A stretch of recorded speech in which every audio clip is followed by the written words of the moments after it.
तैयार, ठीक है, हम आज रात भी जारी रखेंगे। अब यदि मेरी गिनती सही है तो ये पाठ 7 है। और इसके मूल सिद्धांत, बाइबल का अध्ययन कैसे करें। अब हम यूहन्ना बपतिस्मा देने वाले की सेवकाई को देखने के बिंदु पर आ गए हैं। और यदि आपको 2 अंश मिल जाएं, जैसे लूका अध्याय 16 और यूहन्ना अध्याय संख्या 1, तो हम 1 मिनट के लिए उनकी समीक्षा करेंगे ताकि हम पिछली बार से कुछ सीख सकें। ओह, हमने पिछली बार यूहन्ना का परिचय कराया था और उसके बारे में कुछ कहा था। और फिर हम वहां से आगे बढ़ेंगे। अब हम आपसे बाइबल का अध्ययन करने के बारे में बात कर रहे हैं, और हम रोमियो के अध्याय 5 में इफिसियों के अध्याय संख्या 2 का उपयोग करते हैं, जैसा कि पवित्र शास्त्र का अध्ययन करने के लिए पौलुस मूल रूपरेखा के रूप में है, और विशेष रूप से इफिसियों के अध्याय 2 में, जहां वह बीते हुए समय, लेकिन अब और आने वाले युगों के बारे में बात करता है। और वे 3 विभाजन, वे समय सीमा विभाजन, यही तरीका है, वास्तव में किसी भी युग में सभी व्यवहारों की पहचान की जा सकती है। लेकिन विशेषकर आज हम जहां हैं और बीते हुए समय, मूल विशेषता खतना के बीच एक अंतर है। यही राष्ट्र इसराइल और खतना रहित लोग हैं। ये अन्य जाति हैं। और एक ओर इसराइल के बीच का वह भेद, और दूसरी ओर वे वादे और वाचाएं जो परमेश्वर ने इसराइल और अन्य जातियों के साथ की थी। जब वह चला गया, तो उन्हें अपने ही मार्ग पर और अपनी ही अज्ञानता में चलने के लिए छोड़ दिया, और उनके अज्ञान के समय इत्यादि। आज हम जिस स्थिति में हैं, वह अनुग्रह की कृपा से ही संभव है। अब हम विशेष रूप से देख रहे हैं, और निश्चित रूप से हम इसमें शामिल हैं। यीशु मसीह की मृत्यु कलवरी पर हुई, और वह पुनर्जीवित हो जाता है और अपने प्रेरितों के साथ यहाँ 40 दिन बिताता है, स्वर्ग में चढ़ जाता है, पवित्र आत्मा पिन्तेकुस्त के मृतकों के पास आता है, और आप प्रेरितों के पुस्तक में जाते हैं, और आपको इसराइल का पतन, अन्य जातियों के लिए उद्धार मिलता है। प्रभु यीशु मसीह यहाँ से स्वर्ग की महिमा से नीचे पहुँचता है और तरसुस के शाऊल को उद्धार करता है, उसे प्रेरित पौलुस बनाता है। और आपके पास कलीसिया है, अर्थात मसीह का शरीर। और यहाँ इस तरह से और अनुग्रह के वितरण में, हमने देखा है कि यह कार्यक्रम यहाँ पर है। मत्ती, मरकुस, लूका और यूहन्ना द्वारा मसीह की इसराइल के प्रति सांसारिक सेवकाई। आपके पास प्रेरितों के काम की पुस्तक है, और यहाँ आपके पास फिलेमोन के माध्यम से रोमियो और पौलुस की पत्रियां इस तरह से हैं। और फिर मसीह यहाँ वापस आता है, मसीह के शरीर को ग्रहण करता है, शरीर को आने वाले युगों में ले जाता है, शरीर और स्वर्गीय स्थानों के साथ अपना उद्देश्य पूरा करता है। और तब खतना और खतना रहित के बीच फिर से अंतर होता है, ताकि वह कार्यक्रम जो यहाँ रहस्य कार्यक्रम द्वारा बाधित किया गया था। और यह याद रखना महत्वपूर्ण है, जैसा कि हमने इस बारे में बात की, जहाँ तक इन कार्यक्रमों के रहस्योद्घाटन का सवाल है, ये कार्यक्रम भविष्यवाणी है। और हमने आपसे इस कार्यक्रम के प्रकटीकरण और इस कार्यक्रम के प्रकटीकरण के संबंध में आपके द्वारा किए जाने वाले अंतर के बारे में बात करने का प्रयास किया। इसे भविष्यवाणी इसलिए कहा गया है क्योंकि यह वही है जिसे संसार के आरंभ से ही सभी पवित्र भविष्यद्वक्ताओं ने बताया था। इस कार्यक्रम को रहस्य इसलिए कहा जाता है क्योंकि इसे दुनिया के आरंभ से ही गुप्त रखा गया था। अब ये कार्यक्रम कलीसिया, अर्थात मसीह की देह से संबंधित है। जहां तक इस घटना में शामिल एजेंसी का प्रश्न है, यह मसीह का शरीर है। जहां तक एजेंसी का प्रश्न है, जहां तक लक्ष्य और संचालन का क्षेत्र का प्रश्न है, यह इजराइल का कार्यक्रम है। इस कार्यक्रम का संबंध एक ऐसे राज्य से है जो यहाँ पृथ्वी पर शासन करेगा। ये परमेश्वर का सांसारिक कार्यक्रम है। खैर, इसका संबंध राष्ट्र इसराइल के उद्धार से है, मसीह का वापस आना और पृथ्वी पर अपना राज्य स्थापित करना, शैतान को बांधना और 1000 वर्षों तक यहाँ शासन करना। उसके बाद समय की परिपूर्णता का वितरण इत्यादि। जहां तक रहस्योद्घाटन का प्रश्न है, ये भविष्यवाणी है, ये रहस्य है। जहां तक ईश्वर द्वारा निर्मित एजेंसियों का प्रश्न है, यह इसराइल का कार्यक्रम है। जहां तक रुचि के क्षेत्र का प्रश्न है, तो ये शरीर कार्यक्रम है, ये सांसारिक कार्यक्रम है, यही स्वर्गीय कार्यक्रम है। परमेश्वर ने आरंभ में स्वर्ग की रचना की, स्वर्ग के लिए उसका एक उद्देश्य है, और यहाँ उसने यह बात गुप्त रखी और तब तक प्रकट नहीं की जब तक कि उसने पौलुस के द्वारा इसे प्रकट नहीं किया। तो फिर उसने ऐसा किया है, और इसका संबंध मसीह की देह के निर्माण से है, वह माध्यम जिसके द्वारा वह स्वर्गीय स्थानों को पुनः अपने अधिकार के अधीन लाने जा रहा है। फिर वह कार्यक्रम है जो भविष्यवाणी से संबंधित है, जिसे वह संसार की उत्पत्ति के समय से ही प्रकट करता आ रहा है। इसे एजेंसी के अनुसार करना होगा। वह इसराइल राष्ट्र अपने राज्य राष्ट्र का निर्माण कर रहा है, और इसका संबंध उसके राज्य राष्ट्र इसराइल राष्ट्र के माध्यम से यहाँ पृथ्वी पर उसके अधिकार के प्रयोग से है। अब आज रात हम सेवकाई का अध्ययन करने तथा यूहन्ना बपतिस्मा देने वाले की सेवकाई से शुरुआत करने आए हैं। हम पहले ही यहाँ अध्ययन कर चुके हैं। हमने यह अंतर देखा है, हमने उद्देश्य देखे हैं, हमने कार्यक्रम देखा है, हमने देखा है कि अतीत में यहाँ पीछे वाले आदमी ने क्या किया था। आशा है कि आज रात भी ऐसा ही होगा।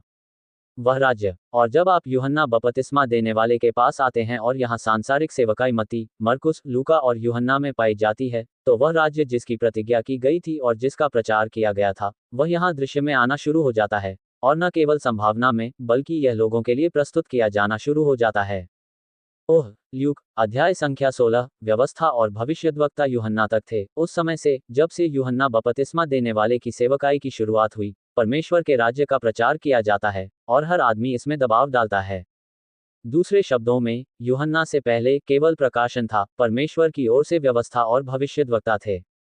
यूहन्ना के साथ कुछ नया जोड़ा गया है, और जो बात जोड़ी गई है वह यह है कि परमेश्वर के राज्य का प्रचार किया गया है। यूहन्ना आता है और उपदेश देता है कि पश्चाताप करो, क्योंकि राज्य निकट आ गया है। दूसरे शब्दों में, वह उन्हें बताना शुरू करता है कि यह राज्य जिसकी भविष्यवाणी की गई थी और जो आने वाला है, वह अब केवल वह चीज नहीं है जिसके बारे में हम आपको बता रहे हैं, बल्कि यह कुछ ऐसा है जो प्रस्तुत करने के लिए तैयार है। ये हाथ में ही होगा। अब मेरे साथ यूहन्ना के अध्याय 1 पद संख्या 6 पर आइए।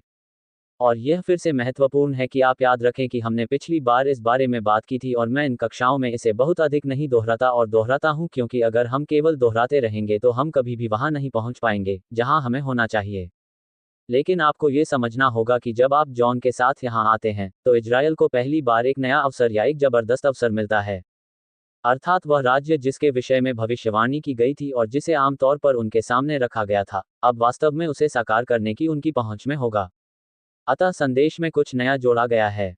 और इसका कारण यह है कि यूहन्ना अध्याय 1 पद 6 में, परमेश्वर की ओर से एक व्यक्ति भेजा गया जिसका नाम यूहन्ना था। परमेश्वर पिता ने यूहन्ना बपतिस्मा देने वाले को भेजा। इसराइल के जीवन में 400 वर्ष ऐसे बीते थे जब उन्हें परमेश्वर की ओर से कोई संदेश नहीं मिला था। और अब परमेश्वर उनके पास जॉन बैप्टिस्ट नामक व्यक्ति को एक संदेशवाहक के रूप में भेजता है। श्लोक 7, वह उस ज्योति की गवाही देने आया ताकि सब लोग उसके द्वारा विश्वास लाएं। वह उतना हल्का नहीं है। वह मसीहा नहीं है, परंतु उसे उस ज्योति की गवाही देने के लिए भेजा गया था। वह सच्चा प्रकाश था जो संसार में आने वाले प्रत्येक व्यक्ति को प्रकाशित करता है। वह जगत में था, और जगत उसके द्वारा उत्पन्न हुआ, और जगत ने उसे न जाना। वह अपने लोगों के पास आया और उसके अपने लोगों ने उसे ग्रहण नहीं किया। यही प्रकाश है, यही मसीहा है। दूसरे शब्दों में, यूहन्ना मसीहा नहीं है, परंतु वह मसीहा अर्थात प्रभु यीशु मसीह की गवाही देने आया था। अब जब यूहन्ना कहता है, मेरे साथ मत्ती अध्याय संख्या 3 पर वापस आओ, तो यूहन्ना की गवाही बहुत स्पष्ट है कि वह क्या कहता है। मत्ती अध्याय संख्या 3, मत्ती 3 पद 1। उन दिनों में यूहन्ना बपतिस्मा देने वाला आया और यहूदिया के जंगल में प्रचार करने लगा कि मन फिराओ, क्योंकि स्वर्ग का राज्य निकट आया है। क्योंकि यह वही है जिसके विषय में यशायाह भविष्यद्वक्ता के द्वारा कहा गया था कि यह जंगल में एक पुकारने वाले का शब्द है कि प्रभु का मार्ग तैयार करो, उसके मार्ग सीधे करो। यूहन्ना आवाज है, वह उपदेशक है, वह उद्घोषक है। वह प्रभु के वचन की घोषणा करने और यह घोषणा करने के लिए आ रहा है कि ये वचन है। प्रभु यीशु मसीह शब्द है जो देहधारी हुआ, और वही उसकी ओर संकेत करने वाला है। और वह व्यक्ति है जिसे मसीहा के लिए मार्ग तैयार करने के लिए परमेश्वर ने भेजा है। ये यूहन्ना ऊंट के रोम का वस्त्र पहने था और अपनी कमर में चमड़े का कमरबंद बांधता था। और उसका भोजन टिड्डियां और जंगली मधु था। वैसे यूहन्ना नाम का ये व्यक्ति एक पादरी था। उनके पिता लूका अध्याय 1 एक पुजारी जकरयाह थे। यूहन्ना एक लेवी था। और यूहन्ना, जब वह 30 वर्ष का था, जो कि इस अनुच्छेद में उसकी आयु है, जब वह इसराइल में दृश्य में आता है, तो यूहन्ना को मंदिर में होना चाहिए था। उसे याजक पद पर नियुक्त किया जाना चाहिए था, और एक ऐसे व्यक्ति के रूप में जिसे याजक पद पर नियुक्त किया जा रहा था, उसे एक निश्चित प्रकार के वस्त्र पहनने थे। और यह निश्चित रूप से ऊंट के बाल और चमड़े की कमरबंद नहीं था। आप लेविटिकस में वापस जाएं और एक अत्यंत सुंदर वस्त्र देखें। परंतु उसके पास इसराइल के याजकों द्वारा पहने जाने वाले सुंदर वस्त्र नहीं थे। उसे एक निश्चित प्रकार का मांस दिया गया। लेव्य व्यवस्था की पुस्तक में, पुजारी वेदी पर बलि चढ़ाए गए मांस को खाते थे और उन्हें पुजारी का हिस्सा मिलता था, और वे काफी अच्छे से खाते थे। धन्यवाद। ओह, और इसे गोदाम में संग्रहित किया गया था। यूहन्ना खाना नहीं खा रहा है, वह टिड्डियां खा रहा है। मेरा मतलब है, वह कीड़े मकोड़े, खाने योग्य कीड़े मकोड़े और शहद खा रहा है। तुम्हें पता है, ऐसा नहीं है। हाँ, और आप इसे पढ़ते हैं और कहते हैं, अच्छा, वह कौन है? खैर, आप पुराने नियम में जाइए और देखिए कि वह कौन है। यह एलिजा है। उसने बिल्कुल वही वस्त्र पहने हैं और वही चीजें खा रहा है जो इसराइल के नबी एलिय्याह ने खाई थी। तो यहाँ यूहन्ना है, वह एक पुजारी है, और वह परमेश्वर की आवाज है, परमेश्वर का भविष्यवक्ता है, और उसने स्वयं को धर्मत्यागी राष्ट्र इसराइल से अलग कर लिया है। और वह दुनिया में मौजूद है। और चूंकि वह धर्मत्यागी, मूर्तिपूजक, प्रदूषित पुरोहित वर्ग, भ्रष्ट पुरोहित वर्ग के साथ नहीं है, इसलिए वह शिविर के बाहर अलग हो गया है और वह उन लोगों को अपने पास बुला रहा है जो विश्वास करेंगे, जो पश्चाताप करेंगे, जो देश की मूर्तिपूजक स्थिति को पहचानेंगे, मूर्तियों की पूजा करने के बारे में अपना मन बदलेंगे और उन विश्वासी बचे हुए लोगों के रूप में एक साथ पहचाने जाएंगे जो आने वाले राज्य की प्रतीक्षा कर रहे हैं। अब आप ध्यान दें, वह कहता है, स्वर्ग का राज्य निकट आ गया है। और मैंने पहले भी आपको ये समझाने की कोशिश की है। वहाँ एक माकर है और मैंने ऐसा बार बार किया है। वहाँ माकर है, ये वहीं बैठा है। अब मेरे पास कुछ और माकर हैं। वे यहाँ नहीं हैं। वे मेरे अध्ययन कक्ष में, मेरे घर पर हैं। वे मेरे हैं। लेकिन अगर मैं चाहूँ, अगर आज रात उसमें स्याही खत्म हो गई और मुझे अपने किसी अन्य माकर का उपयोग करने की जरूरत पड़ी, तो मैं आज रात उसका उपयोग नहीं कर पाऊंगा। क्यों? क्योंकि वे यहाँ नहीं हैं। वे मेरे लिए उपलब्ध नहीं हैं। वे मेरे हैं, लेकिन वे यहाँ नहीं हैं। लेकिन यदि मैं बोर्ड पर लिखना चाहता हूँ, तो मैं इसे उठाकर इसका प्रयोग कर सकता हूँ। क्यों? ये इसलिए है क्योंकि ये हाथ में है, यह अब उपलब्ध है। जब यूहन्ना बपतिस्मा देने वाला कहता है कि स्वर्ग का राज्य निकट है, तो वह ये नहीं कहता कि यहाँ आओ, राज्य को ग्रहण करो। इसे लें, यूहन्ना ने कभी भी इस्राएल को राज्य देने की पेशकश नहीं की, बल्कि वह कहता है कि राज्य निकट है। राजा को देखो। यूहन्ना राजा की ओर इशारा करता है क्योंकि राज्य प्राप्त करने से पहले उन्हें किसकी आवश्यकता है? उन्हें राजा मिल गया, तो यूहन्ना राजा की ओर इशारा करता है। वह उस राजा की पहचान करता है जो राज्य लाने वाला है। और इसलिए जब यूहन्ना कहता है कि राज्य निकट है, तो वह वास्तव में राज्य की पेशकश उस अर्थ में नहीं कर रहा है जैसा कि पतरस ने प्रेरितों के काम 2 और 3 में किया है, बल्कि वह मसीहा की ओर संकेत कर रहा है। वह कहता है, ये राजा है। राज्य शीघ्र ही आ रहा है। राजा यहाँ राज्य लाएगा, राजा को छोड़कर वह राज्य लाएगा। यह उस तरह की बात है।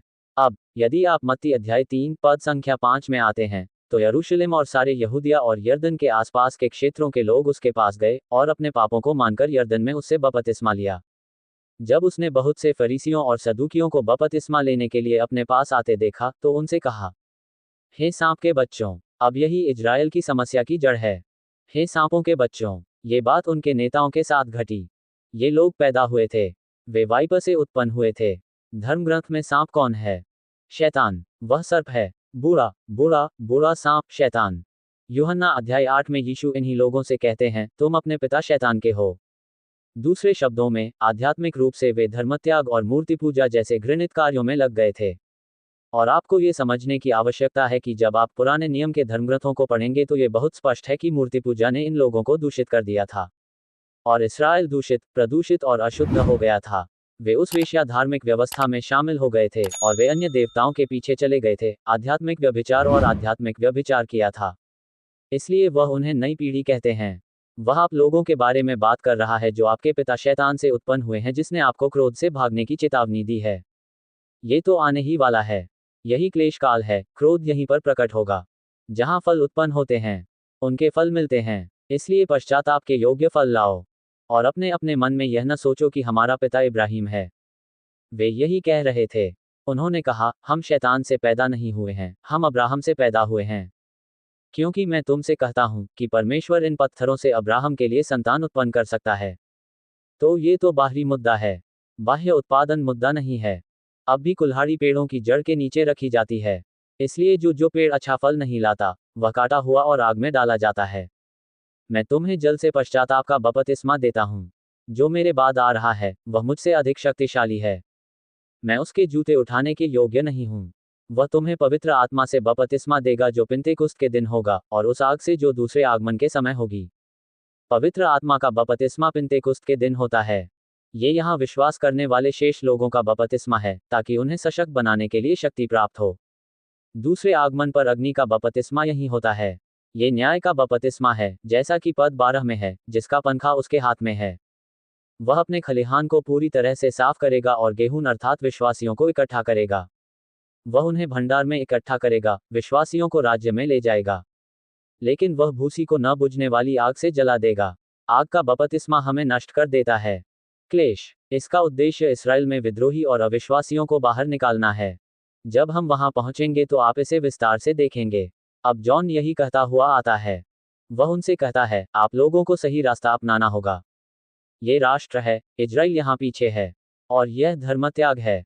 और वह इस्राएल राष्ट्र से विश्वास करने वाले बचे हुए लोगों को बुलाना शुरू करता है और वह उन्हें यहाँ एक साथ पहचाने जाने के लिए बुलाता है। और जिस माध्यम से उन्हें एक साथ पहचाना जाता है वह है यूहन्ना का बपतिस्मा, पापों की क्षमा के लिए पश्चाताप का बपतिस्मा। और वह इस्राएल से आह्वान करता है कि वे यहाँ आएं और विश्वास करने वाले शेष लोगों के रूप में एक साथ अपनी पहचान बनाएं। और वह कहता है, पश्चाताप करो, क्योंकि स्वर्ग का राज्य निकट आ गया है। अब स्वर्ग के राज्य के निकट होने का मुद्दा। और वैसे हमने पिछली बार देखा था, यहाँ पीछे की दीवार अभी भी खड़ी है। आप और मैं अभी भी गैर यहूदी के रूप में गलत पक्ष पर हैं। यह अभी भी इजराइल का संदेश है। ये हम नहीं हैं, तो हम अभी भी अतीत में हैं। मेरे साथ आइए नीचे के माध्यम से। वैसे जब वह कहता है कि वह उन्हें चेतावनी दे रहा है, उन्हें पश्चाताप करने के लिए कह रहा है, तो वह विश्वास करने वाले शेष लोगों का हिस्सा बनने के लिए कह रहा है, जो लोग इस्राएल में मुक्ति की तलाश कर रहे हैं, क्योंकि क्रोध आकर अविश्वासियों को नष्ट कर देगा और मसीहा अपना राज्य लाएगा। अब मेरे साथ मत्ती अध्याय 4 पर आइए। जो संदेश यूहन्ना बपतिस्मा देने वाला प्रचार कर रहा है उसका शीर्षक आपकी बाइबल में है, और यह महत्वपूर्ण है कि आप उस संदेश का शीर्षक और यहाँ जो प्रचार किया जा रहा है उसकी विषय वस्तु को समझें। मत्ती 4 पद संख्या 17। उस समय से यीशु ने प्रचार करना और कहना आरंभ किया कि मन फिराओ, क्योंकि स्वर्ग का राज्य निकट आ गया है। अब यही तो वह बात है जो यूहन्ना मत्ती 3 में प्रचार कर रहा था। अब पद 23, यीशु सारे गलील में फिरता रहा और उनकी सभाओं में उपदेश करता और राज्य का सुसमाचार प्रचार करता और लोगों की हर प्रकार की बीमारी और दुर्बलता को दूर करता रहा। अब आप ध्यान दें कि वह क्या कर रहा है। वह राज्य का सुसमाचार प्रचार कर रहा है। यहाँ और इस समय सुसमाचार के दौरान मत्ती, मरकुस, लूका और यूहन्ना की पुस्तकों के दौरान सुसमाचार संदेश को राज्य का सुसमाचार कहा जाता है। अब सुसमाचार शब्द का अर्थ वही है जो शुभ समाचार है ना? सुसमाचार अर्थात स्वर्ग के परमेश्वर के राज्य का शुभ समाचार, एक ऐसे राज्य की स्थापना करने जा रहा है जिसका अध्ययन हम पहले ही कर चुके हैं। क्या भविष्यवाणी का लक्ष्य वह राज्य है? यूहन्ना बपतिस्मा देने वाला उन्हें चेतावनी दे रहा है। वह उन्हें बता रहा है कि राज्य आ रहा है। क्या आप राज्य में प्रवेश करना चाहते हैं? क्रोध तो पहले ही आ जाएगा। तुम्हें उस क्रोध से भागने की जरूरत है। आपको आना होगा और सही जगह पर जाकर अंदर जाना होगा। छोटे झुंड में आ जाओ। आस्तिक बनो क्योंकि आस्तिक हैं। गेहूं को भंडार में ले जाया जाएगा। विश्वासी लोग राज्य में प्रवेश करेंगे और अविश्वासी लोग निकाल दिए जाएंगे। अब उस संदेश को राज्य का सुसमाचार कहा जाता है। आपने देखा होगा कि श्लोक 23 में कहा गया है कि प्रभु यीशु मसीह ने उस संदेश का प्रचार करते हुए लोगों में हर प्रकार की बीमारी और दुर्बलता को दूर किया। मेरे साथ यशायाह अध्याय 33 पर वापस आइए। यशायाह अध्याय 33। जैसा कि यह हो, मैं भी शामिल। यिर्मयाह ने मुझे अंदर आने में मदद की थी। यशायाह, क्या मैं ऐसा नहीं करूंगा? किसी को भी नहीं। मैं गलत पुस्तक में श्लोक नहीं ढूंढ पा रहा हूं। गलत पुस्तक में सही श्लोक ढूंढना कठिन है। यशायाह 33 राज्य के बारे में बात कर रहा है। इस बारे में बात कर रहा है कि कौन इस क्रोध के समय से होकर राज्य में जाएगा। पद 14 पर ध्यान दें। सियोन में पापी डरे हुए हैं। पाखंडी को भय ने आश्चर्यचकित कर दिया है। हम में से कौन भस्म करने वाली आग के पास रहेगा? हम में से कौन अनंत ज्वाला में रहेगा? और फिर वह बताता है कि वह कौन है जो उस आग और जलन से बचकर निकलेगा। और आयत 17, तुम्हारी आंखें राजा को उसकी सुंदरता में देखेंगी। वे दूर के देश को देखेंगे और राजा को आते और राजा को स्थापित होते देखेंगे। ये लोग आयत संख्या 20 तक पहुंचते हैं। आयत संख्या 22। बल्कि क्योंकि प्रभु हमारा न्याय करता है। प्रभु हमारे विधि निर्माता हैं। प्रभु हमारे राजा हैं। वह हमें बचाएगा। तेरे हथकंडे खुल गए हैं। वे करने योग्य नहीं। खैर, उनके मस्तूल को मजबूत करें। वे पाल नहीं फैलाएंगे। फिर प्रार्थना है कि लंगड़ों में बड़ी लूट बांट दी जाए कि लंगड़ा कौन शिकार ले लेगा। और निवासी, उस राज्य में कोई भी व्यक्ति यह नहीं कहेगा कि मैं बीमार हूं। जो लोग उसमें रहते हैं उनके अधर्म क्षमा कर दिए जाएंगे। क्या आप जानते हैं कि जब वह राज्य आएगा तो क्या होगा? अध्याय 35 पद्य संख्या। प्रथम, जंगल और निर्जन स्थान उनके कारण आनंदित होंगे। रेगिस्तान आनंदित होगा और गुलाब की तरह खिल उठेगा। वह खूब खिलेगा और आनंद और गायन से आनंदित होगा। लेबनन की महिमा इसे कर्मेल और शारोन की उत्कृष्टता दी जाएगी। वे यहोवा की महिमा और हमारे परमेश्वर का महात्म्य देखेंगे। वहीं वे परमेश्वर को देखेंगे, मसीह को तुम्हें सामर्थ्य देते हुए देखेंगे। कमजोर हाथ कमजोर घुटनों को आराम देते हैं। जो डरपोक मन वाले हैं उनसे कहो, हियाव बांधो। डर नहीं, देखो, तुम्हारा परमेश्वर बदला लेने के लिए आएगा। यहाँ तक कि प्रतिफल के साथ परमेश्वर भी आएगा और तुम्हें बचाएगा। उसे क्रोध उंडेलते हुए देखो। प्रतिशोध के साथ आ रहे हैं, उन्हें बचाने के लिए बदला लेकर आ रहे हैं। फिर 5वीं आयत कहती है, तब तुम्हारा परमेश्वर आता है। आइए देखें क्या होने वाला है। अंधों की आंखें खोली जाएंगी, बहरों के कान खोले जाएंगे, तब लंगड़ा हरिन की नाई चलागेगा और गूंगे अपनी जीभ से गीत गाएंगे। क्योंकि जंगल में जलधाराएं फूट निकलेंगी और मरुभूमि में नदियां बह निकलेंगी, इत्यादि। वह आगे बढ़ते हुए 10वें आयत तक जाता है। और यहोवा के छुड़ाए हुए लोग लौटकर गीत गाते और सदा आनंदित होते हुए सियोन में आएंगे। उनके सिर पर हर्ष और आनंद होगा, और शोक होगा, और लंबी सांस लेना जाता रहेगा। अब हम इसका आगे और अध्ययन करेंगे। लेकिन मत्ती में यहाँ जो घटित हो रहा है, वह यह है कि मसीह आते हैं और राज्य के सुसमाचार का संदेश प्रचार करते हैं। और जब वह इसका प्रचार करता है, तो वह लोगों की सभी प्रकार की बीमारियों और सभी प्रकार की व्याधियों को ठीक कर देता है, उन सभी लोगों को जो शारीरिक रूप से बीमार थे, इत्यादि। वह अंदर आता है, कहता है, स्वर्ग का राज्य निकट है। और फिर वह वही करता है जो राज्य करने जा रहा है। वह उन्हें उनकी बीमारियों और व्याधियों से मुक्ति दिलाता है। अब यदि आप मेरे साथ यूहन्ना के अध्याय 4 पर चलें, तो आप देखेंगे कि वह ऐसा क्यों करता है। यूहन्ना अध्याय 4, श्लोक संख्या 46। इसलिए यीशु गलील के कनान में आया, जहां उसने पानी को दाखरस बनाया। और एक कुलीन मनुष्य था, जिसका बेटा कफरनहूम में बीमार था। जब उसने सुना कि यीशु यहूदिया से गलील में आया है, तो वह उसके पास गया और उससे विनती की कि आकर मेरे पुत्र को चंगा कर दे, क्योंकि वह मरने पर था। यीशु ने उससे कहा, जब तक तुम अपने इच्छित चिन्ह और अद्भुत काम न देखो, तब तक विश्वास नहीं करोगे। अब मुझे कुछ बताओ, मैं जो मानता हूँ वही मानता हूँ। मार्क अध्याय 16 में संदेश दिया गया है कि वे कभी भी प्रभु के वचन का प्रचार नहीं करेंगे और न ही चिन्हों के द्वारा वचन की पुष्टि करेंगे। प्रथम कुरिन्थियों अध्याय 1 की 22वीं आयत कहती है, यहूदी को एक चिन्ह की आवश्यकता है। भजन 74 की 9वीं आयत कहती है, हम अपने चिन्ह नहीं देखते। चिन्ह और चमत्कार इस्राएल राष्ट्र का जन्मसिद्ध अधिकार थे। और जब मसीह राज्य का सुसमाचार प्रचार करने आया, तो वह उन्हें आने वाले संसार का पूर्वानुभव देकर आया। जब उसने उस संदेश का प्रचार किया, तो उन्होंने सचमुच आने वाली दुनिया की शक्तियों को अपने बीच प्रदर्शित होते देखा। क्योंकि वहां के राज्य में ठीक यही होने जा रहा है। अतः जब आप मत्ती 4 के 23 पर वापस जाते हैं, तो पाते हैं कि वह इन लोगों को चंगा करने का कारण उस संदेश से जुड़ा है जो उन्हें बता रहा था कि वे इन बीमारियों से और अपनी बीमारियों से मुक्त होने जा रहे हैं। वह उपदेश दे रहा है, वह उन्हें उस राज्य का पूर्वानुभव दे रहा है। अब मेरे साथ मैथ्यू के अध्याय संख्या 9 पर आइए। मत्ती 9। मुझे छींक आ रही है और वह बाहर नहीं आ रही है।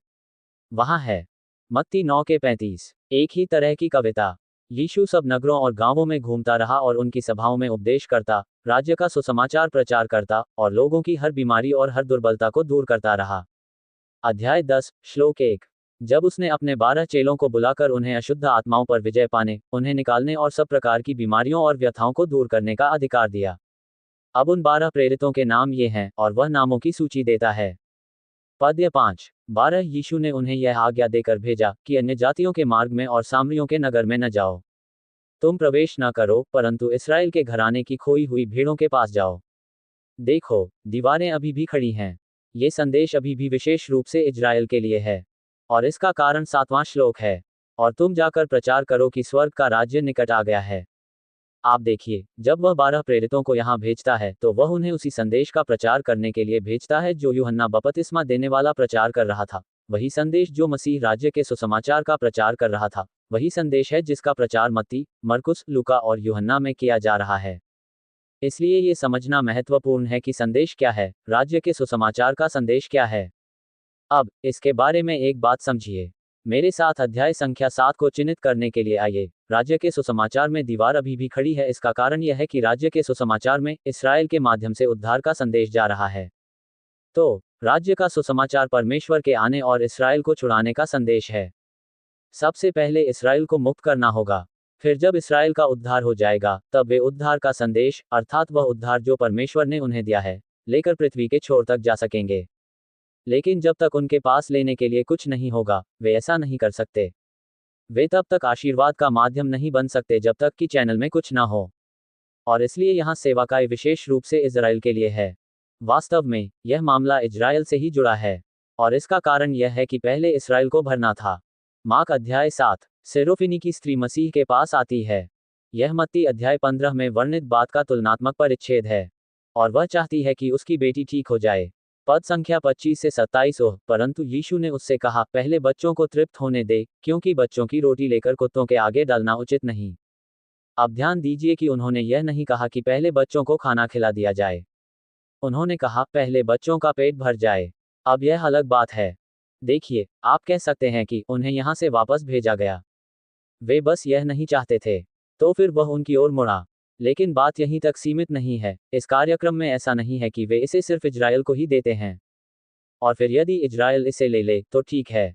और यदि वे मेज पर बैठकर खाना नहीं खाएंगे तो ठीक है, फिर हम कहीं और चले जाएंगे। ये कार्यक्रम नहीं है। कार्यक्रम है। यहाँ ऊपर बैठे लोगों को पहले खाना चाहिए और तृप्त होना चाहिए। खिलाया नहीं गया, भरा हुआ। और इसका कारण यह है कि वह इन लोगों को आशीर्वाद देने जा रहा है। उन्हें आशीर्वाद मिलेगा और फिर वे इसे राष्ट्रों तक ले जाएंगे। अब राज्य का वह सुसमाचार दाऊद की वाचा पर आधारित है। यह उस वाचा पर आधारित है जो परमेश्वर ने राज्य के विषय में दाऊद के साथ बांधी थी। और दूसरा शमूएल अध्याय 7 पद 14 से 16, पहला इतिहास अध्याय 17 पद 4 से 15 और भजन 89 पद 34 से 37 दाऊद वाचा के बारे में अंश होंगे। और दाऊद के साथ की गई वाचा ही इस संदेश का आधार है। अतः यूहन्ना मसीह और 12 प्रेरितों तथा मत्ती, मरकुस, लूका और यूहन्ना द्वारा प्रचारित राज्य का सुसमाचार परमेश्वर द्वारा दाऊद से की गई प्रतिज्ञा की ओर संकेत करता है कि वह वंश को उत्पन्न करेगा तथा उन्हें राज्य देगा। अब इस संदेश की विषय वस्तु को समझना महत्वपूर्ण है। यदि आप चाहें तो मेरे साथ मत्ती 3 पर वापस आएं। और मत्ती 21, मत्ती 3 और 1 हाथ और मत्ती 21 और 1 हाथ और लूका अध्याय 21, लूका अध्याय 12 प्राप्त करें। मुझे खेद है, एक हाथ में मत्ती 3, एक हाथ में मत्ती 21 तथा एक हाथ में लूका अध्याय 12। मत्ती 3, मत्ती 21 और लूका 12। और यदि आप सिर्फ मत्ती 19, लूका 19 दो प्राप्त करना चाहते हैं, मेरा मतलब है, आप ऐसा कर सकते हैं, लेकिन हम इनसे शुरू करेंगे, ठीक है। वहां आपको बहुत सारे लोग मिल जाएंगे और आप खो जाएंगे।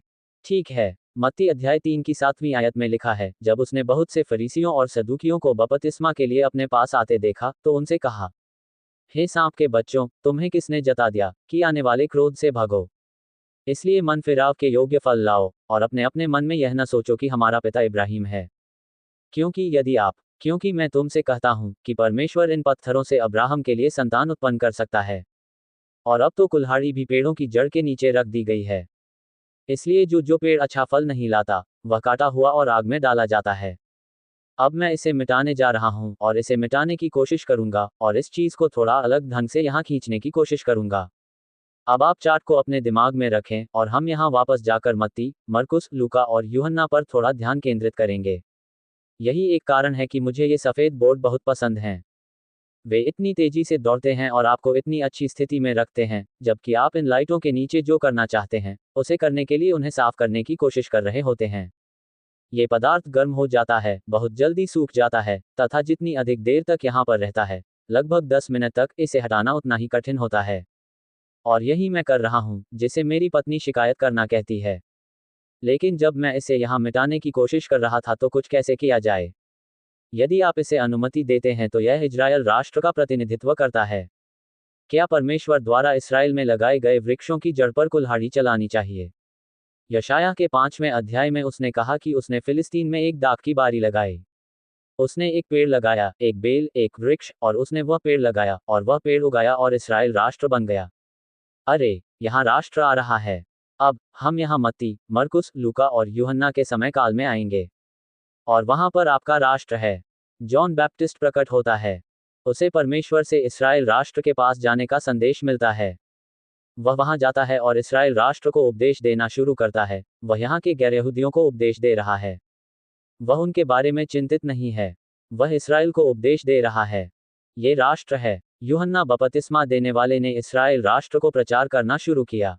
और वह राज्य का सुसमाचार प्रचार करता है। वह पश्चाताप का उपदेश देता है, क्योंकि राज्य यहाँ आ रहा है और राजा उसे लाने वाला है। और जब वह यहाँ आएगा और अपना राज्य स्थापित करेगा, तो ये राष्ट्र उसी तरह से यहाँ से बाहर निकल जाएगा।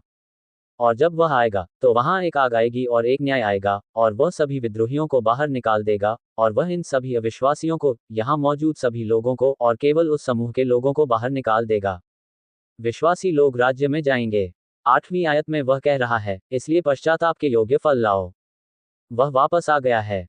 हमने इसे यशायाह 33 में पढ़ा है। इसमें कहा गया है, कौन रहेगा, कौन भस्म करने वाली आग में बना रहेगा। और वे आयतें जो हमने वहां नहीं पढ़ी, वे कहते हैं, वह जो सीधा और धर्मी है और जो वह तुमसे कहता है वही जीवन देता है। ये कौन करेगा? पश्चाताप का फल अपने आप से मत कहो। हम अपने ही भीतर अपने पिता अब्राहम को पाते हैं। हम उस राष्ट्र का हिस्सा हैं जिसका इतिहास अब्राहम से जुड़ा है। हम इस्राएल का हिस्सा हैं। उन्होंने कहा, ऐसा मत कहो, ऐसा मत कहो। बस काफी है, क्योंकि मैं तुमसे कहता हूं कि परमेश्वर इन पत्थरों को भी बनाने में समर्थ है। मेरा मतलब है, परमेश्वर किसी से भी यह गुण निकाल सकते हैं। अब भी कुल्हाड़ी पेड़ों की जड़ों पर रखी गई है। इसलिए जो पेड़ अच्छा फल नहीं लाता, वह काटा हुआ और आग में डाला जाता है। यह इन लोगों को दूसरे आगमन पर यहां से बाहर लाने जा रहा है। अब यहाँ जो क्लेश है, वह क्लेश का न्याय है जो वहां आग द्वारा दर्शाया गया है। अतः यहाँ आपके पास अशुद्ध, धर्मत्यागी इस्राएल, मूर्तिपूजक इस्राएल है। यूहन्ना उन्हें पश्चाताप करने के लिए बुलाता है और उन्हें आकर इस छोटे से विश्वासी समूह में शामिल होना है जो यहाँ आया है और लोगों के इस समूह में शामिल होना है। उस समूह को छोटा झुंड कहा जाता है। मैं तुम्हें 1 मिनट में ये पद या आयत दिखाऊंगा। ये छोटा झुंड धर्मत्यागी राष्ट्र है। तुम्हें यहाँ से निकलकर छोटे झुंड में जाना होगा। यशाया 26 में इसे धर्मी राष्ट्र कहा गया है। यही वह समूह है, विश्वास करने वाले बचे हुए लोग जो अंदर जाएंगे और राज्य प्राप्त करेंगे। अब राज्य के सुसमाचार का उद्देश्य इस्राएल में लोगों के इस समूह को उत्पन्न करना है। राज्य का सुसमाचार इस समय दुनिया में जाकर धर्मांतरण करने के लिए नहीं बनाया गया है। राज्य का सुसमाचार इस्राएल में उस समूह के लोगों को उत्पन्न करने और विकसित करने के लिए बनाया गया है। अब लोगों का वह समूह, यही वह समूह है जो राज्य की सरकार बनने जा रहा है। ठीक है, तो वे राज्य के सुसमाचार के प्रचार में जो कर रहे हैं, कार्यात्मक रूप से वे राज्य की सरकार की संरचना स्थापित कर रहे हैं। वे ऐसे लोगों के समूह की स्थापना और पहचान कर रहे हैं जो यहाँ से गुजरेंगे और फिर वहाँ राज्य की सरकार में शासन करेंगे। मेरे साथ मत्ती अध्याय 21 और लूका अध्याय 12 पर आइए। मत्ती 21 आयत 33 में यीशु मसीह एक दृष्टांत देते हैं। फिर एक और दृष्टांत यह है कि एक गृहस्थ था जिसने दाख की बारी लगाई, उसके चारों ओर बाड़ा बनाया, उसमें रस का कुंड खोदा, गुम्मट बनाया और उसका ठेका किसानों को दिया और परदेश चला गया। सर्वशक्तिमान परमेश्वर राष्ट्र को रोपता है, वह दाख की बारी रोपता है। वह इस बारे में टालमटोल करता है। वह इसे अलग करता है, कहता है, मैं तुम्हारे और अन्य सभी राष्ट्रों के बीच विभाजन पैदा करने जा रहा हूं। तुम्हें वहां अलग कर दूंगा। अपने बीच एक दीवार खड़ी कर लो, विभाजन की मध्य दीवार। उसने उसमें एक शराब बनाने का कुंड खोदा। उसने कहा, मैं तुम्हें ठीक कर दूंगा ताकि तुम मुझसे फल पैदा कर सको। फिर उसने एक टावर बनाया।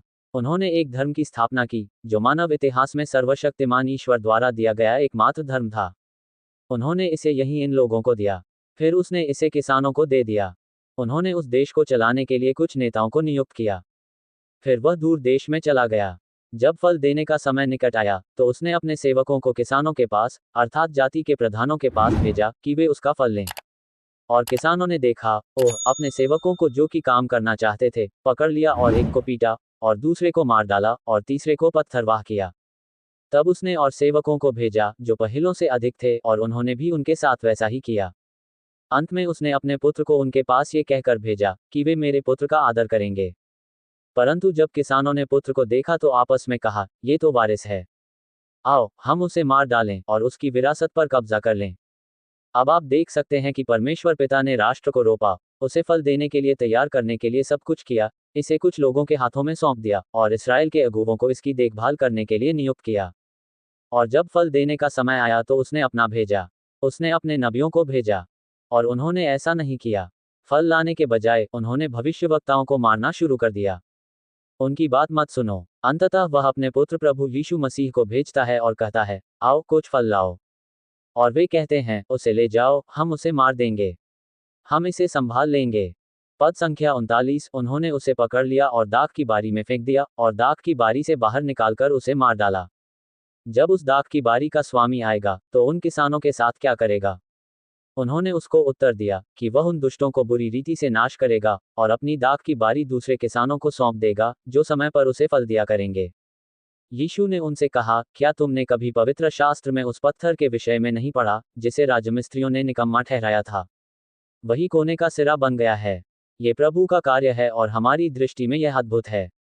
इसलिए मैं तुमसे कहता हूँ, अब वह यहाँ इन लोगों के समूह से बात कर रहा है।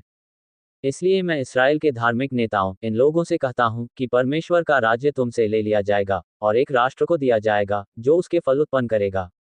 और जो कोई इस पत्थर पर गिरेगा वह टूट जाएगा, परंतु जिस किसी पर वह गिरेगा वह चूर्ण चूर्ण हो जाएगा। ये दृष्टांत सुनकर महायाजकों और फरीसियों ने समझा कि वह हमारे विषय में कहता है। उन्हें बात समझ आ गई। अब मुद्दा यह है कि ये लोग नष्ट होने जा रहे हैं और वह उनसे इसराइल का अधिकार ले लेगा और उसे एक ऐसे राष्ट्र को देगा जो राज्य के फल लाएगा। अब मानक टिप्पणी आपको बताती है कि वहां राष्ट्र अन्य जाति है, लेकिन आप जानते हैं आयत 43 अन्य जातियों के बारे में नहीं है। वह इसे इजराइल से छीनने की बात नहीं कर रहा है, और इसे अन्य जातियों को दे रहा हूं क्योंकि इसमें लिखा है कि यह तुमसे ले लिया जाएगा। वह धर्मत्यागी इसराइल है और उसे एक राष्ट्र को दे दिया गया है। अब गैर यहूदी शब्द का अर्थ है राष्ट्र, बहुवचन। कौन सा राष्ट्र किसके बीच में है? अन्य जातियों में से किस एक राष्ट्र को परमेश्वर ने राज्य दिया? बहुत बढ़िया लिखा है, लेकिन अन्य जातियों में से एक राष्ट्र को राज्य दिया गया और वह है इसराइल, और उसने उन्हें अन्य जातियों में से अलग किया। तो वह कौन सा राष्ट्र है जिसे वह राज्य देने जा रहा है? अपना हाथ पकड़ो और मेरे साथ लूका अध्याय 12 पर आओ। जब सब कुछ विफल हो जाए तो किसी अन्य आयत की तलाश करें। लूका 12 के 31 बल्कि तुम राजा की खोज करो। वह अब अपने शिष्यों से बात कर रहे हैं। वह यहीं ऊपर इन लोगों से बात कर रहे हैं। अब वे उस समूह में कैसे आते हैं इसके बारे में हम थोड़ी देर बाद बात करेंगे, लेकिन वह यहीं इस पहचाने गए समूह से बात कर रहे हैं। पहले तुम परमेश्वर के राज्य और उसकी धार्मिकता की खोज करो, परंतु इसके बजाय तुम परमेश्वर के राज्य की खोज करो तो ये सब वस्तुएं भी तुम्हें मिल जाएंगी। डरो मत, छोटे झुंड, वे यहाँ हैं, क्योंकि तुम्हारे पिता को यह अच्छा लगता है कि जो कुछ तुम्हें छोटा सा झुंड अर्थात राज्य दिया गया है वही करो। वह इसराइल के मूर्तिपूजक नेताओं से राज्य छीनकर एक राष्ट्र को देने जा रहा है जो उसके फल उत्पन्न करेगा। डरो मत, छोटे झुंड, तुम्हारे पिता को तुम्हें राज्य देने में प्रसन्नता हुई है। श्लोक 33 तुम्हें हथियार देना होगा और हथियार देना होगा इत्यादि। मेरे साथ मत्ती अध्याय 19 पर आइए। ल्यूक को पकड़ो, लूका अध्याय 19 प्राप्त करें और मत्ती 19। अब हम यहाँ क्या करने जा रहे हैं? यदि आप ये समझ लें कि सुसमाचारों में क्या हो रहा है, मत्ती, मरकुस, लूका और यूहन्ना, तो यह वास्तव में आपके दृष्टिकोण और समझ को बदल देगा कि जब आप इन पुस्तकों को पढ़ रहे हैं तो आप किस बारे में पढ़ रहे हैं, और आपको प्रयास करने की आवश्यकता नहीं होगी। मेरा मतलब है, आप समझ सकेंगे कि वहाँ क्या हो रहा है और ऐसा क्यों हो रहा है। तब पतरस ने उसको उत्तर दिया कि देख, हम तो सब कुछ छोड़कर तेरे पीछे हो लिए हैं। हमें क्या मिलेगा? इसलिए यीशु ने उनसे कहा, मैं तुमसे सच कहता हूँ कि तुम जो नई उत्पत्ति में मेरे पीछे हो लिए हो, यहीं पर जब मनुष्य का पुत्र अपनी महिमा के सिंहासन पर बैठेगा तो वह वहां होगा। वह अपने साथ सभी पवित्र स्वर्गदूतों के साथ वापस आता है और अपनी महिमा के सिंहासन पर बैठता है। दूसरा, आगमन राज्य की स्थापना करता है। जब ऐसा होगा तो तुम 12 प्रेरित 12 सिंहासनों पर बैठोगे और इसराइल के 12 गोत्रों का न्याय करोगे, और हर एक जिसने मेरे नाम के खातिर घरों या भाइयों या बहनों या पिता या माता या पत्नी या बच्चों या जमीन को त्याग दिया है, हर एक जिसने इस व्यवसाय को यहाँ छोड़ दिया और पहचाना गया और उस छोटे झुंड का हिस्सा बन गया, हर एक जिसने अपना सामान वहां छोड़ दिया और यहाँ आ गया, वे सभी जिन्होंने पश्चाताप किया और उस छोटे झुंड में एक साथ पहचाने गए, उन्हें क्या मिलेगा? 100 गुना प्राप्त करेंगे और अनंत जीवन के वारिस होंगे। और यही राज्य वहीं पर है। हम इसके बारे में थोड़ी देर बाद बात करेंगे। यही राज्य है। यहाँ ये लोग राज्य प्राप्त करने जा रहे हैं और वे जो कर रहे हैं, राज्य के सुसमाचार का उद्देश्य इसराइल में उस छोटे से झुंड को उत्पन्न करना है जो उस राज्य की सरकार की संरचना होगी। लूका अध्याय संख्या 19। लूका 19 पद संख्या 11। अब पद संख्या 12 में उन्होंने कहा, इसलिए एक कुलीन व्यक्ति स्वयं से राज्य प्राप्त करने और वापस आने के लिए दूर देश में चला गया। तब उसने अपने दासों को बुलाकर उन्हें 10 सिक्के देकर कहा, मेरे लौट आने तक अपना माल रख लो। यहाँ देखो, यीशु मसीह मरता है, कलवरी पर मरता है। वह स्वर्ग में चढ़ जाता है। वह राज्य प्राप्त करने के लिए स्वर्ग में वापस चला जाता है। दानियेल अध्याय 7। वह इसे प्राचीन काल के लोगों से प्राप्त करता है जब वह निर्वासन में रहता है, और जब वह चला जाए तो वापस लौट आना। वह अपना घराना अपने सेवकों को सौंप देता है, और वह कहता है, जब तक मैं न आऊं तब तक कब्जा रखो। लेकिन उसके नागरिक उससे नफरत करते थे। ये लोग जो उस देश के नागरिक थे उससे बैर रखते थे और कहते थे, हम नहीं चाहते कि यह मनुष्य हमारे ऊपर राज्य करे। हम नहीं चाहते कि वह आदमी हमारा राजा बने। और ऐसा होगा कि जब वह राज्य प्राप्त करके लौटेगा, ये दानियेल अध्याय 7 आयत 13 होगा, वहां जाकर वह प्राचीनतम से राज्य प्राप्त करता है और वापस आता है। आप देखेंगे कि जब वह वापस आएगा तो राज्य आएगा। तब उसने अपने सेवकों को आज्ञा दी कि जिन्हें उसने धन दिया था उन्हें उसके पास बुलाया जाए, ताकि वह जान सके कि किस किसने कितना कमाया है। फिर पहले ने कहा। तब पहला व्यक्ति आया और बोला, हे स्वामी, आपकी मोहर से 10 मोहरें कमाई हैं। उसने उससे कहा, अच्छा है अच्छे दास, तू बहुत ही थोड़े में फलवंत और बहुत विश्वासयोग्य निकला है, इसलिए तुझे 10 नगरों पर अधिकार है। आप देखिए, मुद्दा एक राज्य पर शासन करने का है। और जो होने जा रहा है वह यह है कि मसीह संसार के ऊपर सिंहासन पर बैठने जा रहा है।